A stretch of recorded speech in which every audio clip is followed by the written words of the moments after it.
Assalamualaikum warahmatullahi wabarakatuh. Salam sejahtera untuk kita semua. Om Swastiastu, Namo Buddhaya, salam kebajikan, Rahayu. Selamat datang kami ucapkan kepada Mas Menteri Nadiem Anwar Makarim, Menteri Pendidikan, Kebudayaan, Riset dan Teknologi.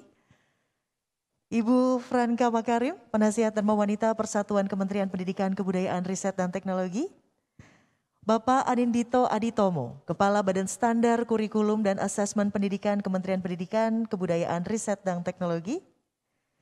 Kepala Badan Pengembangan dan Pembinaan Bahasa, Bapak E. Aminuddin Aziz. Bapak Supriyatno, Kepala Pusat Perbukuan Badan Standar Kurikulum dan Asesmen Pendidikan Kementerian Pendidikan, Kebudayaan, Riset dan Teknologi. Bapak Aris Hilman, Ketua Umum Ikatan Penerbit Indonesia. And Mr. Mark Hayward, Direktur Program Inovasi, dan seluruh tamu undangan yang saya tidak bisa sebutkan satu persatu, tapi sangat luar biasa dengan batiknya berwarna-warni, all publisher di sini. Para penerbit boleh tepuk tangan untuk kita semua pagi hari ini supaya semangat. Hadirin sekalian, acara hari ini mengangkat tema peningkatan kualitas dan kuantitas buku cerita anak dari Sabang sampai Merauke. Penyediaan dan akses merupakan acara yang diselenggarakan oleh Badan Standar Kurikulum dan Asesmen Pendidikan bekerja sama dengan Inovasi, sebuah program kemitraan antara pemerintah Indonesia dan Australia dalam upaya untuk meningkatkan mutu pendidikan. Izin Ibu Bapak selama memandu acara ini untuk mematuhi protokol kesehatan saya tetap memakai masker. Oke Ibu Bapak? Hatur nuhun, terima kasih.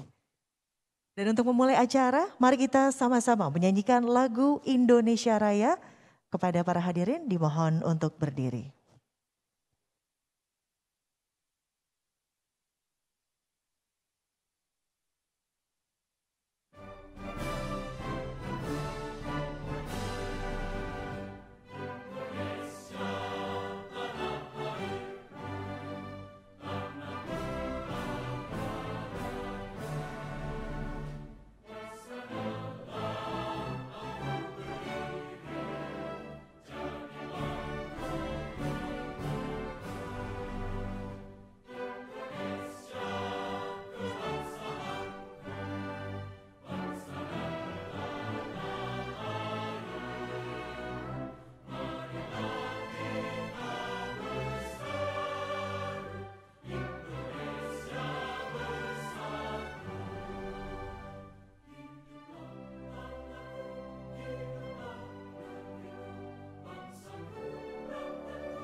Indonesia Raya, merdeka, merdeka, tanahku, negeriku yang ku cinta. Indonesia Raya, merdeka, merdeka, hiduplah Indonesia Raya. Indonesia Raya, merdeka, merdeka, tanahku, negeriku yang ku cinta. Indonesia Raya, merdeka, merdeka, hiduplah Indonesia Raya. Hadirin dipersilahkan duduk kembali. Ibu Bapak yang kami hormati, sebelum kita memasuki inti acara hari ini, kami mohon kesediaan Bapak Anindito Aditomo, Kepala Badan Standar Kurikulum dan Asesmen Pendidikan, Kementerian Pendidikan, Kebudayaan, Riset dan Teknologi untuk menyampaikan sambutan. Untuk itu, kepada yang terhormat Pak Nino, kami persilahkan.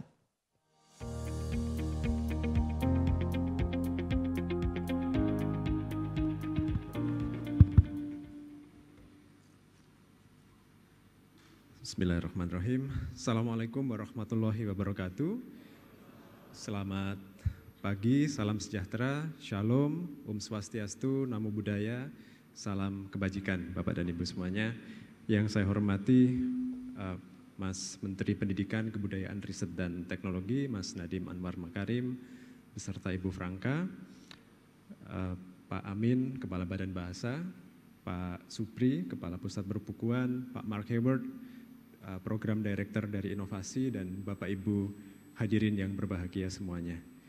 Mas Menteri, izinkan saya menyampaikan sedikit laporan bahwa acara pagi ini adalah bagian dari upaya kita untuk menyediakan sebanyak mungkin buku-buku bacaan yang berkualitas di seluruh Indonesia, di ruang-ruang kelas, di sekolah-sekolah dari Sabang sampai Merauke.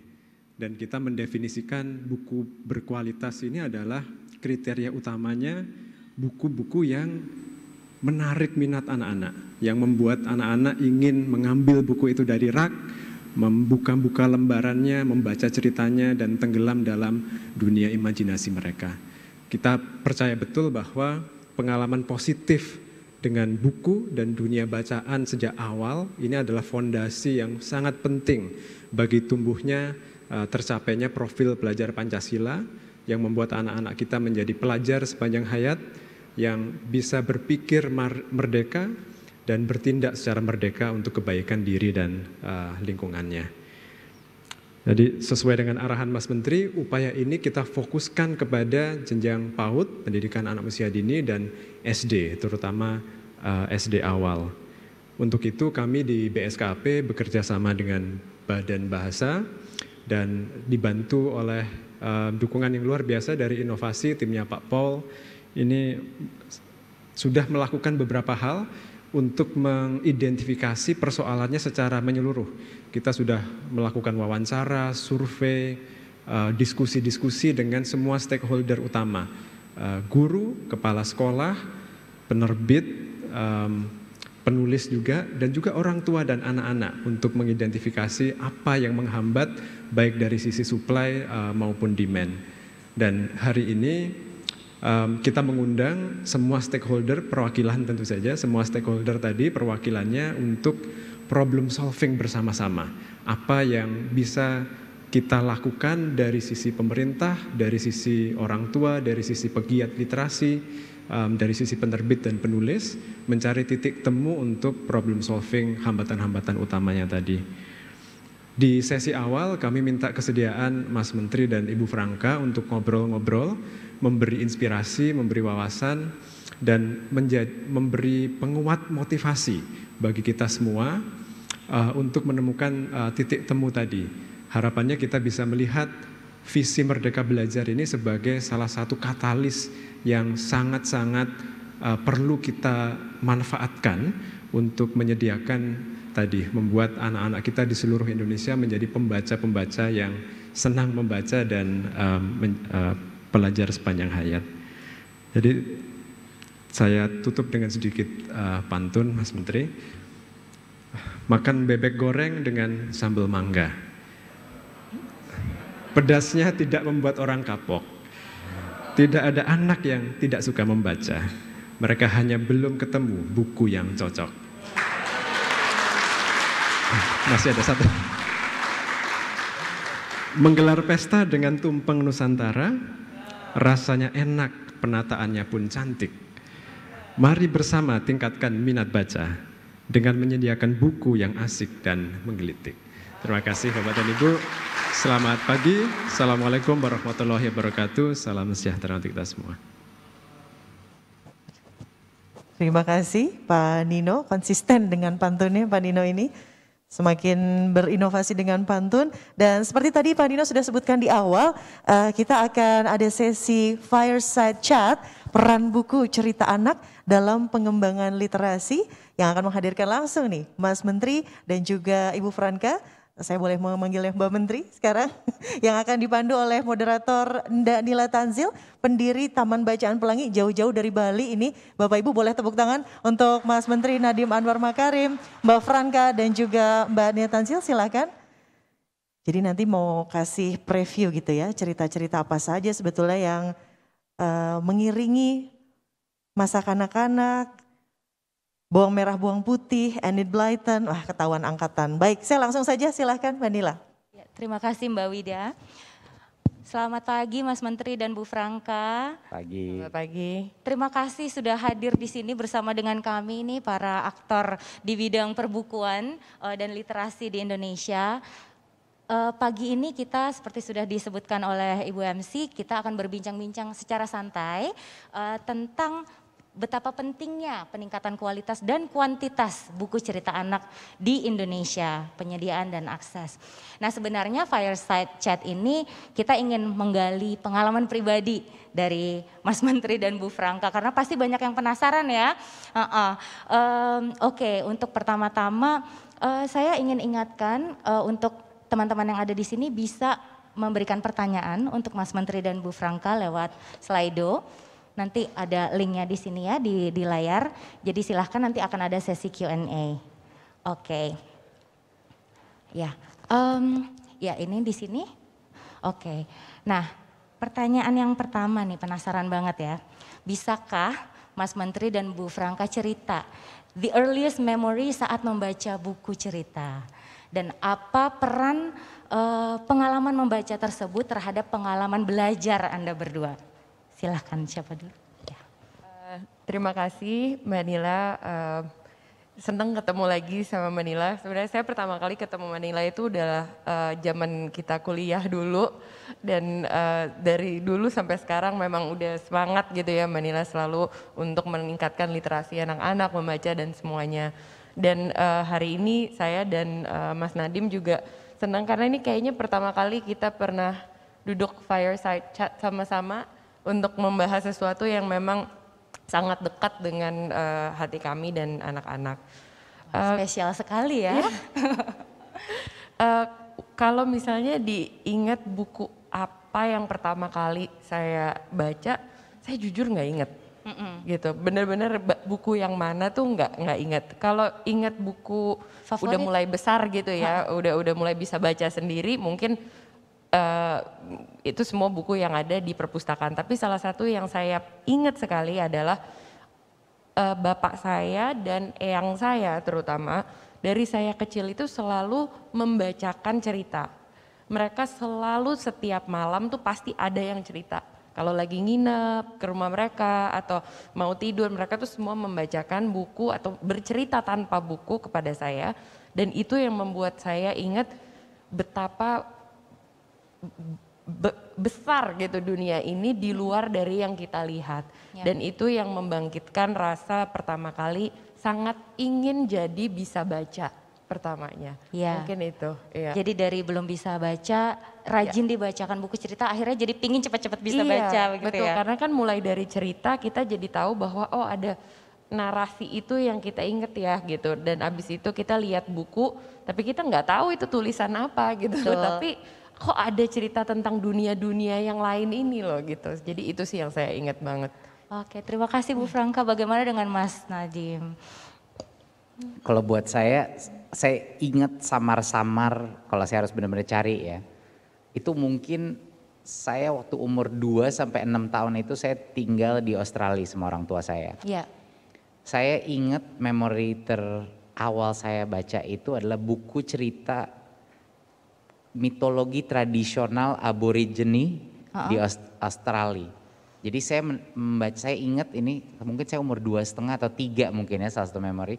Mengenai ada koala yang mengalami kebakaran hutan lalu dia harus ngungsi ke tempat yang lain. Ya. Dan ada berbagai macam mitologi suku aborigine di itu. Jadi saya masih ingat banget. Itu sama Very Hungry Caterpillar. Saya semua di sini udah tahu itu buku. Nah itu mungkin memori pertama. Tapi yang saya ingat tuh bukan bukunya sebenarnya. Yang saya ingat itu perasaan sebelah ibu saya dibacain. Itu lebih emosional hubungannya dengan ini adalah sesi saya lagi duduk ditemani ibu saya diceritain gitu. Karena dulu ibu saya yang bacain bukan ayah saya gitu. Okay. Nah jadi itu mungkin yang jadi memori utama saya adalah kedekatan dengan ibu saya biasanya pada saat mau tidur segala dan itu yang sangat emotionally itu sangat lekat gitu di benak saya. Jadi itu mungkin memori terdalam dan yang paling early. Diikutin sama Mas Nadiem sekarang dengan anak-anak kita semua di rumah itu betul-betul dia konsisten sekali dari anak-anak kita kecil semua.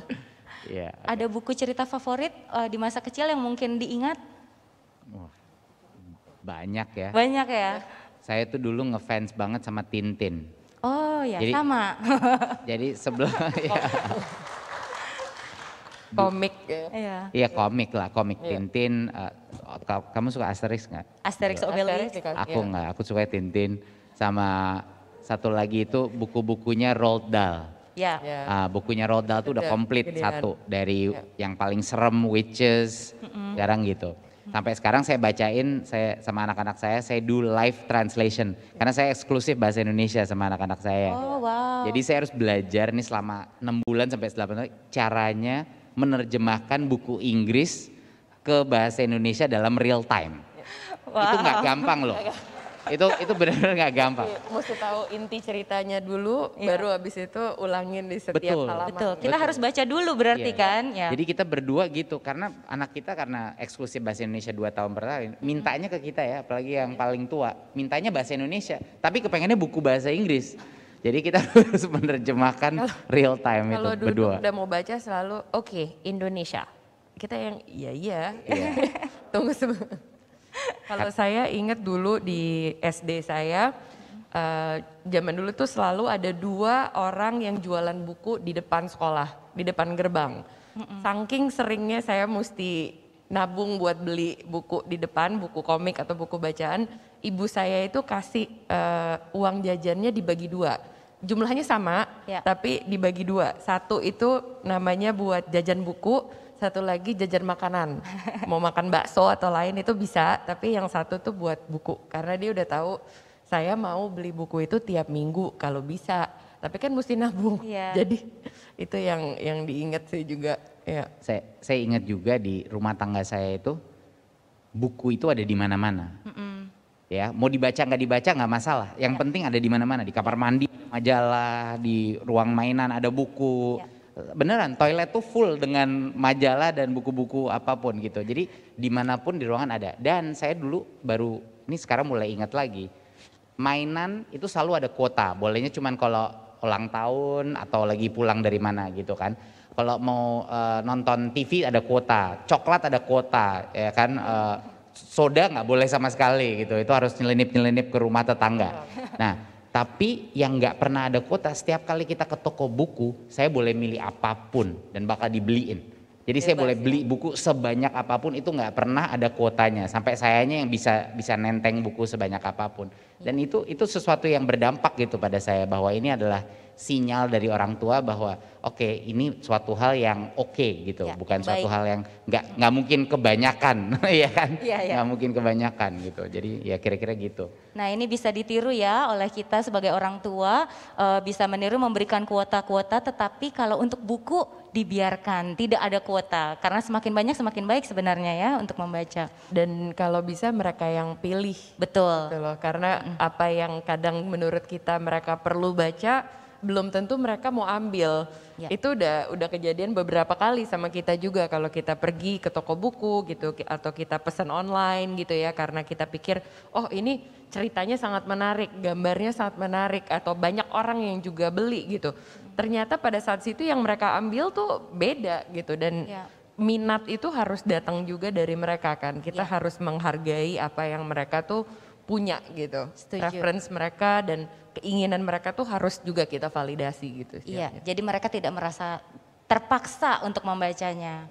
Dan menurut saya ini suatu, dan ini saya dengan trial and error ya. Iya. Saya sama Franka beliin buku-buku yang kita kepengen dia baca, lalu itu udah di file aja, nggak pernah mau. Setiap kali saya buka nggak mau, maunya buku yang dia mau. Dan dari trial and error itu saya menyadari bukan cuma saya yang melakukan kesalahan itu, bisa orang tua lain, bisa sistem sekolah, bisa sistem perpustakaan, bisa sistem penerbitan. Jadi seluruh sistem ini salah satu hal yang menjadi aha moment buat saya adalah kita ini objektifnya apa sih? Kalau objektifnya adalah biar anak ini cinta buku, harusnya gitu ya, harusnya objektifnya anak ini cinta buku. Objektif-objektif lain tuh harusnya jadi prioritas kedua. Ya. Nah menurut saya dalam banyak orang tua ataupun sistem pendidikan ini punya multiple objektif yang semuanya dicoba dikeroyok dalam satu buku gitu loh. Ya, Jadi betul. kita kepengen, kita kepengen apa? Kita kepengen meningkatkan tingkat literasinya anak. terus kita kepengen dia mengerti budaya lokal, terus kita ingin anak ini punya moralitas yang baik, jadi kita ingin ada konsep-konsep moralitas, filial piety, apalah, pokoknya apapun gitu, keadilan, justice, oke, semua itu good ya. Tetapi objektif nomor 1 itu kalau udah gagal, sisanya nggak ada gunanya. Dan objektif nomor 1 adalah tuh anak seneng nggak sama itu buku, gitu loh. Jadi kita di Kemendikbudristek ini kepengen membuat suatu posisi yang sangat jelas gitu loh, bahwa nomor 1 yang kita lihat sekarang ini adalah entertainment value ke anak, itu dulu. Kalau itu aja nggak tercapai, yang sisanya nggak ada gunanya, nggak ada. Buku yang dengan moralitas dan cerita yang terhebat pun di dunia kalau tidak dibaca sama anaknya apa gunanya? Gitu. Nah ini yang mungkin suatu hal yang saya pelajari secara personal dan yang ingin saya coba implementasikan di Kemendikbudristek, harus buku yang disukai sama anak. Masalah isinya apa itu nanti secondary. Betul, Gitu ini loh. saya setuju sekali ya. Jadi yang terpenting itu adalah menumbuhkan minat bacanya terlebih dahulu, yang lain akan mengikuti. Bagaimana Terutama di usia awal itu tadi kan, kita kan nggak bisa menjejali semua anak yang masih kecil yang baru belajar tentang dunia, belajar tentang kecintaan membaca ini, semua nilai-nilai yang terbaik dalam dunia ini. Jadi semakin mereka senang pegang bukunya, dia mau minta baca, minta belajar baca, pelan-pelan dia akan nanti menjadi seseorang yang akan membaca buku-buku yang lebih baik lagi, semoga gitu. Secara Jadi, otomatis ya. Iya, jadi di awal seperti yang Nadim bilang tadi, Mas Nadim bilang juga, ayo kita bikin mereka senang dulu duduk sama kita baca gitu. Nanti dia baca sendiri, nanti dia belajar baca sama teman-temannya, nanti dia yang akan ke perpustakaan, dia yang akan sharing buku, itu semua akan terjadi dengan secara natural. Iya. Gitu. Oke, nah kalau saya lihat di Instagramnya Mas Nadim dan juga Bu Franka itu suka ada tuh foto-foto kalian berdua membacakan buku cerita untuk anak. Nah, bagaimana ini menjadi sebuah kebiasaan dan ritual di rumah dan mengapa sih? Jadi kita ingin tahu mengapa Mas Nadim, Mas Menteri dan Bu Franka melakukan ini untuk anak-anak. Bisa di-explore ya. Mungkin itu tadi udah agak terjawab di awal juga ya. Enggak cuman karena kita memang senang membaca, enggak cuman karena memang banyak memori-memori yang sangat baik yang membuat kita merasa aman dan nyaman di rumah dengan orang tua maupun dengan keluarga pada saat kita membaca. Tapi ini memang sesuatu yang kita sejak paling tidak sejak saya hamil pertama kali ya, itu tuh adalah sesuatu yang kita berkomitmen mau memberikan kepada anak-anak. Dan kenapa saya bilang komitmen? Karena ini adalah sesuatu yang kita harus disiplin lakukan. Jadi contohnya apalagi dengan Mas Nadim ya, dengan kerjaannya dan semua ini tuh ya dia bisa pulang kasih waktu buat baca dulu sebelum anak-anak tidur, ntar balik meeting lagi, balik ada janji lagi, ada telepon lagi, itu semua dilakukan dengan niat karena kita mau menjaga keteraturan itu untuk anak-anak gitu. Setiap malam gitu ya? Setiap malam. Oke. Sebenarnya nggak cuma malam sih, kalau lagi emang ada waktu siang-siang mereka minta, yang ditawarin ya memang mau baca nggak atau mereka yang minta gitu. Karena kita nggak kasih screen time kan gitu, kecuali TV 15 menit kadang-kadang gitu ya, tapi kita nggak kasih iPad, kita nggak kasih gadget gitu. Jadi ya memang ya membuat buku, main Lego, main yang lain itu sih bisa gitu loh. Ya. Buku seperti apa yang anak-anak sukai? Macam-macam. Oke. Tapi karena mereka sudah terpapar dengan film juga, seperti yang punya anak kecil, kalau sudah terpapar dengan film, mereka nyarinya buku yang nyambung dengan beberapa karakter yang mereka suka gitu. Misalnya mereka nonton film Pixar atau film Disney, mereka mau buku itu. Jadi yang saya sudah hafal Frozen lah ya. Apalagi 3 ya putrinya. Dan buat saya karena saya paling nggak suka itu Frozen nontonnya, jadi itu parah banget jadi orang tua. Udah, tapi saya hafal seluruh lagu Frozen gitu. Tapi nggak apa-apa, jadi saya itu strategi saya gunain apapun yang mereka lagi obses ya. Mereka kan saya punya anak umur 5, 3 sama 2. Apapun yang mereka lagi obses dan obsesnya itu sama-sama barengan biasanya. Saya gunain itu lalu saya cari buku-buku yang berdasarkan cerita itu lalu saya breakdown gitu. Dan kadang-kadang saya tukar-tukar, oke sebelum kita baca buku Frozen saya bacain misal buku dongeng Indonesia gitu. Akhirnya mereka terpaksa baca tapi seneng juga walaupun mereka tadinya maunya bonusnya itu adalah buku Frozen di akhirnya. Tapi ujung-ujungnya tetap buku gitu kan. Jadi itu yang mungkin satu hal. Dan setiap kali saya keluar tuh untuk menawarkan, saya nggak pernah bawa satu opsi. Jadi saya itu selalu kalau nawarin ke mereka, oke mau baca buku apa, saya selalu memaparkan mungkin 5 buku. Lalu mereka yang memilih gitu. Kadang-kadang jadi walaupun kita misalnya mau mengarahkan yuk kita baca yang baru karena udah bosen nih yang ini. Ya saya kasih 5 buku baru, tapi saya men-trick mereka untuk merasa sebenarnya itu keputusan mereka gitu loh. Jadi itu salah satu strategi saya untuk memastikan mereka selalu punya agency. Mereka selalu punya kemerdekaan untuk menentukan. Karena kalau anak itu bukan bagian dari keputusan kita mau baca itu, susah. Dia ngerasa ini kayak saya dijajah oleh orang tua yang mau membaca ini gitu. Tapi kalau kita kasih sama ya kayak pilihan bohongan lah, padahal kita mau baca semuanya gitu kan. Dia pasti akan jauh lebih engage karena dialah yang memilih. Dan saya harus terus terang ya, karena saya melakukan ini hampir setiap hari, nggak mudah loh setiap hari bisa membuat anak itu mau. Apalagi anaknya semua beda umur ya. Jadi kadang atensi mereka tuh beda-beda, nggak sama gitu. Yang satu bisa lama, yang satu baru 5 menit jalan, yang satu nanya terus sambil kita baca tuh, ini apa? Ini siapa? Ini kenapa? Terus sementara kakaknya masih nungguin, ini kok nggak maju-maju dari halaman ini gitu ya. Jadi semakin gede tuh semakin sulit gitu kayaknya. Dan saya nggak jarang ya sampai bilangin anak saya diem gitu lagi baca buku. Bener, karena terlalu banyak nanya, udah cukup. Tunggu sampai akhir bukunya baru tanya pertanyaan gitu. Jadi nggak selesai-selesai gitu ya. Benar. Jadi it's an emotional process gitu karena perlu kesabaran yang sangat tinggi. Anak-anak itu bisa nyebelin banget, kita lagi baca satu anak engage, satunya manjat.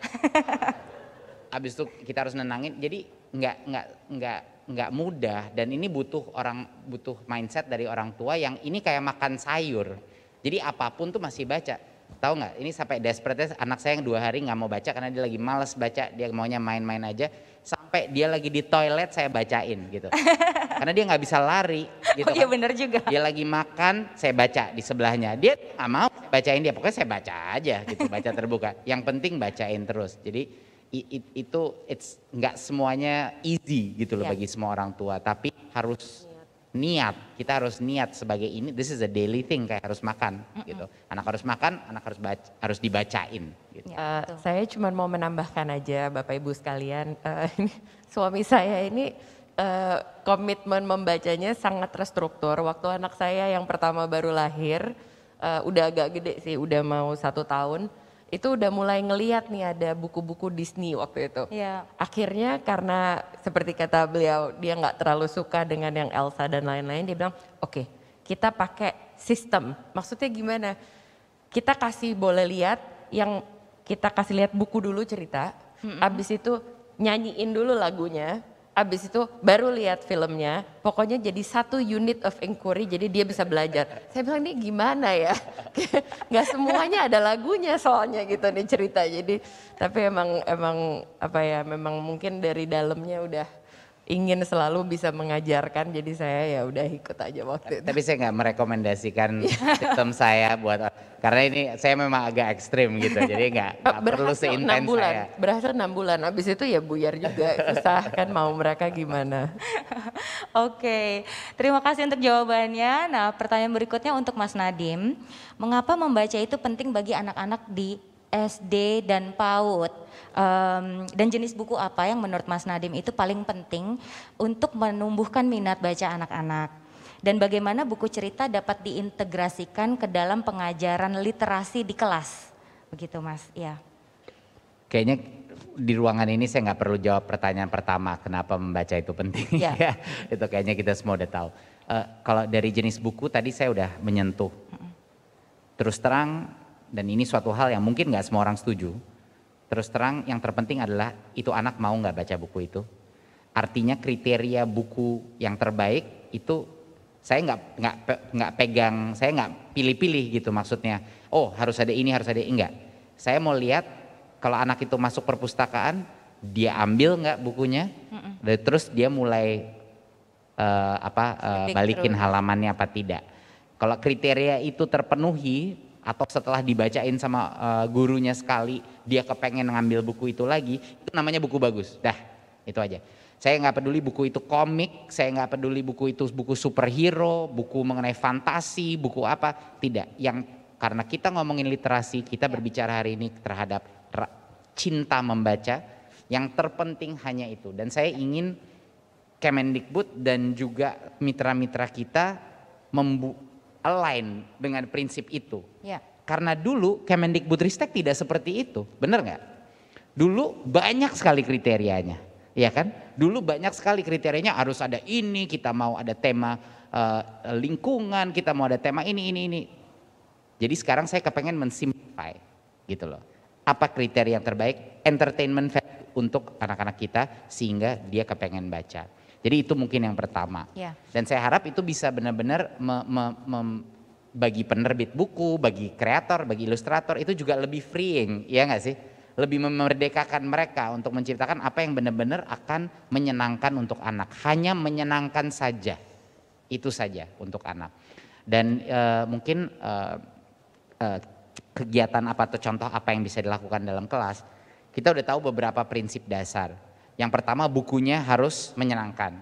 Yang kedua adalah buku itu harus dipresentasikan dengan cara yang menyenangkan. Betul. Saya ngelihat lokasi-lokasinya Mbak Nila, organisasinya Mbak Nila itu luar biasa. Jadi essentially yang tadinya kelihatan kayak buku-buku paket menumpuk, ya berubah menjadi bookstore. Ya nggak sih? Ya. Itu aja, jadi bookstore deh. Pokoknya kalau mau tahu bikin library yang bagus seperti apa, pergi aja ke bookstore yang laku, lihat cara mereka menata. Betul. Jadi sama aja mekanisme kita didorong untuk dihipnotis untuk beli buku, sama aja adalah mekanisme anak untuk membaca buku. Jadi harus bagus, dipajang besar-besar gitu dan lain-lain. Dan yang ketiga yang terpenting, buku itu harus ada trigger point-nya.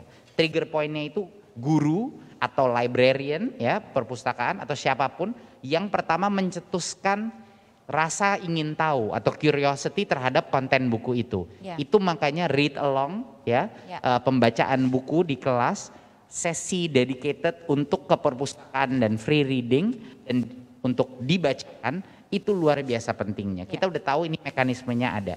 Jadinya ini bukan rocket science gitu loh. Ya, betul. Ini bukan rocket science, ini sebenarnya hal yang mudah tapi membutuhkan effort yang besar. Betul. Dan nggak cepat hasilnya. Ya. Jadi itu mungkin tantangan utamanya. Itu menurut saya sih yang terpenting mengenai bagaimana melakukan ini di sekolah-sekolah kita. Iya betul. Dan mengubah kebiasaan guru-guru juga itu it takes time ya, Mas Menteri ya. Iya betul. Tapi apalagi orang tua ya. Betul. Apalagi orang tua. Jadi guru duluan, baru nanti guru bisa menginfluence orang tua.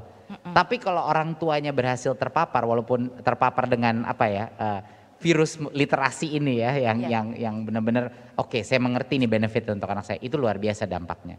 Jadinya walaupun itu yang tersulit mengkonversi orang tua terhadap budaya membaca, itu return on investmentnya tertinggi gitu. Kalau guru itu berhasil membrainwash itu orang tua untuk bilang ini adalah membaca adalah yang terbaik untuk anak Anda. Kalau itu berhasil, wah itu pengembangan anaknya langsung pesat gitu. Ya, terima kasih Mas Menteri. Nah, ini pertanyaan untuk Ibu Franka. Seberapa pentingkah menyampaikan warisan budaya dalam buku cerita yang kita bacakan kepada anak-anak? Dan apa sih dampaknya menurut Bu Franka? Menurut saya pertama luar biasa ya. Hari ini saya melihat banyak sekali mitra-mitra literasi yang bekerja sama dengan Kemendikbudristek yang memasukkan nilai-nilai budaya Indonesia dan daerah masing-masing di dalam cerita-cerita bukunya.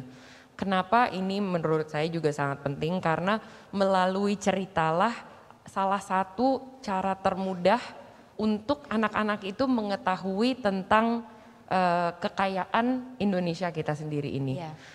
Kalau kita bicara tentang Indonesia itu beragam, Indonesia itu, ini semua adalah konsep yang terlalu luas gitu menurut saya buat anak-anak yang masih kecil terutama. Tapi kalau misalnya kita ceritakan gitu ya, cerita tentang Sangkuriang, cerita tentang Timun Mas, cerita tentang ya semua yang ada di daerah masing-masing maupun yang kita udah mengenal, ini semua adalah salah satu jalan masuk di mana mereka akan mengetahui istilah, nama, cerita, nilai menghormati orang tua, merawat bumi gitu ya, itu semua menyembuhkan dan menghargai teman-teman, itu semua datangnya dari cerita-cerita yang sudah turun-temurun dari nenek kita dan generasi-generasi sebelumnya. Itulah sebabnya yang dibilang warisan budaya diceritakan itu menjadi sangat penting karena itu adalah salah satu cara yang tercepat untuk mereka mengenal nilai-nilai itu. Betul. Bikin 40 halaman, tulisannya kecil-kecil, saya mesti baca satu-satu gitu ya. Tapi mungkin kalau misalnya contoh ada satu buku yang kita punya terbuat dari kain ya Nadim ya, tentang timun mas. Itu benar-benar anak saya dari yang pertama sampai yang terakhir itu seneng banget ngelihatnya karena mereka bisa meraba, mereka bisa lihat, mereka bisa buka-buka dan ceritanya simple sekali di mana mereka ingat oh jadi kita itu nanti raksasanya datang tapi terus kita harus lari di sini, mereka semua tuh tahu itu gitu. Jadi mengemas itu juga memang sangat penting ya dan saya rasa cinta kebudayaan dan warisan budaya yang kita mau lakukan kepada anak-anak dapat dilakukan sejak dini, tapi nggak bisa dilakukan semuanya di saat mereka itu masih seumur-umur segitu gitu. Harus pelan-pelan bertahap. Iya, betul. Terima kasih Bu Franka. Nah, Mas Menteri dan Bu Franka kan memiliki 3 orang putri dan memang sudah ada ritual kebiasaan di rumah untuk membacakan buku cerita. Nah, sekarang bagaimana nih saran Mas Menteri, pertanyaan untuk Mas Menteri, saran Mas Menteri untuk orang tua yang ingin membacakan buku cerita untuk anak-anak mereka, tetapi tidak ada aksesnya ke buku cerita tersebut, bagaimana Mas Menteri? Ya, sekarang kita menyediakan misalnya dari Kemendikbudristek berbagai macam e-library sekarang yang gratis. Bisa diunduh, bisa dibacakan di rumah ya 100% gratis. Dan tentunya pada perpustakaan-perpustakaan di dalam sekolah dan dengan rumah-rumah baca yang sudah ada dengan organisasi itu bisa diakses juga. Tapi sebenarnya ya tidak ada buku bukan berarti kita tidak bisa membacakan kepada anak kita. Di dunia sekarang benar-benar tidak ada alasan sih. Saya rasa hampir semua rumah tangga punya akses kepada suatu HP Android minimal ya. Kemarin waktu pas saat pandemi mayoritas rumah tangga punya akses kepada smartphone. Dan dari situ kita sama sekali akses resource gratis yang ada di luar Kemendikbud. Yang udah Kemendikbud punya banyak resource gratis. Itu luar biasa, di YouTube itu ada jutaan jenis baca sambil menunjukkan cerita. Jadi read along gitu yang ada di situ. Ada banyak e-book yang gratis 100% ada. Jadi sejujurnya buat orang tua yang tidak ada itu hanya membutuhkan sedikit lebih banyak motivasi ya untuk cari dikit. Cari aja dikit, korek-korek di online, pasti ada buku yang bisa dibacakan. Banyak sekali resource 100% gratis yang ada. Dan tentunya tidak semua masyarakat Indonesia punya. Ada yang benar-benar nggak punya akses ke internet, nggak punya akses juga kepada buku bacaan. Dan itu adalah peran kami di Kemendikbudristek adalah untuk memprioritaskan mereka. Makanya tahun ini adalah tahun historis untuk drive buku kita dari Badan Bahasa untuk ratusan jilid-jilid yang kita beberapa dari lokal, beberapa dari luar yang kita terjemahkan, itu kita distribusi ke daerah 3T. Dan ini akan menjadi salah satu program prioritas kita tahun ini dan tahun depan. Tahun depan akan lebih besar lagi. Jadinya drive untuk storybooks, bukan buku kurikulum ya. Drive untuk storybooks akan menjadi pilar daripada strategi literasi kita. Tapi sayangnya nggak cukup hanya dengan kalau kita bisa bagi-bagi buku aja, lalu semua anak tiba-tiba mulai membaca, ya sudah kerjaan saya selesai. Ya. Tapi itu tidak benar. Unfortunately kita butuh lebih banyak effort daripada itu. Harus ada engagement dengan gurunya, harus ada perbaikan library-nya, harus ada sistem yang lain-lain yang diimplementasikan. Jadinya harus balance ini dua, atau enggak itu buku-buku nggak bakal ada yang membacanya gitu. Nah jadi sebenarnya satu pesan yang terpenting adalah bagi teman-teman di sini kita akan mengalokasikan anggaran yang lumayan signifikan dan terbesar yang pernah ada selama tahun-tahun terlalu untuk proses ini. Jadi beberapa permintaan kami untuk mitra-mitra adalah yang pertama, yang terpenting, kita ingin memerdekakan mitra-mitra kita untuk fokus kepada buku-buku yang menyenangkan. Ya, Jangan terlalu repot memikirkan semua aspek yang mungkin penting buat kriteria seleksi kita, ya. Yang terpenting adalah buku-buku yang paling menyenangkan, formatnya apapun. Kedua, efisiensi dalam cost-nya. Ini yang merupakan satu poin yang sangat penting, ya. Bagaimana cara kita mencetak buku-buku dengan anggaran yang terbatas, tapi dengan efisiensi yang setinggi tanpa mengurangi terlalu banyak kualitas dari bukunya. Itu yang kedua. Dan yang ketiga adalah bagaimana kita bisa gotong royong bermitra dengan organisasi-organisasi untuk melakukan activation daripada buku-buku ini. Betul. Di lapangan. Ya. Jadi itu mungkin beberapa hal yang menurut saya terpenting. Tapi message saya adalah untuk komunitas, ini adalah saatnya kita mulai bergerak jauh lebih cepat, ya, karena kita serius dalam bidang ini.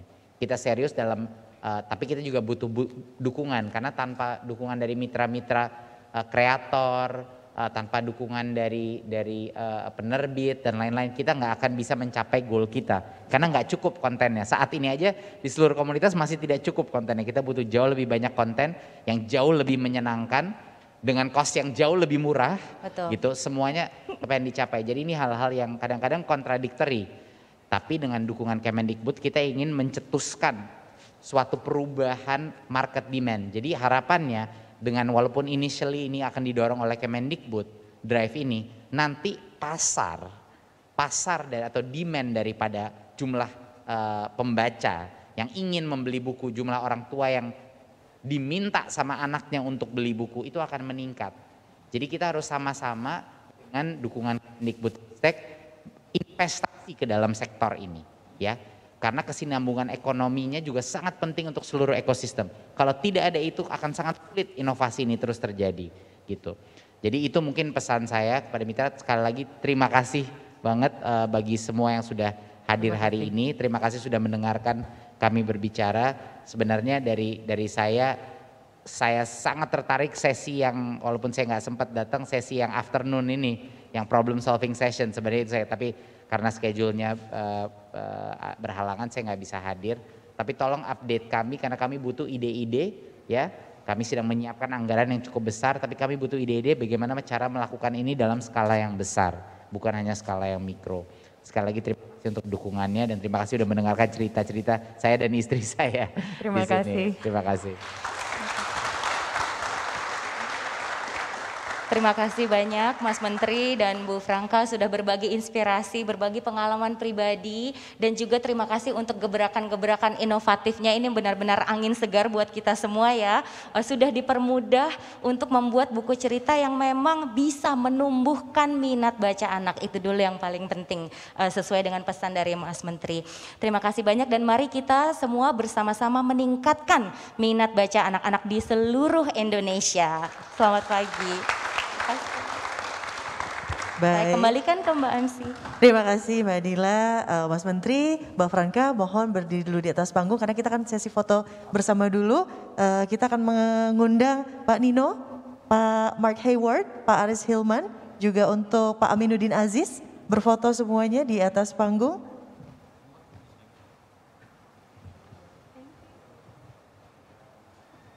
Iya, baik. Jadi dengan buku, dengan cerita justru menambah bonding tadi ya antara orang tua dan juga anak. Silakan teman-teman berfoto, diabadikan teman-teman 1, 2, 3. Sekali lagi 1, 2, 3. Satu kali lagi. Oh, salam literasi. Salam literasi. 1, 2, 3. Baik, terima kasih, tepuk tangan boleh Ibu Bapak semuanya di sesi fire chat ini.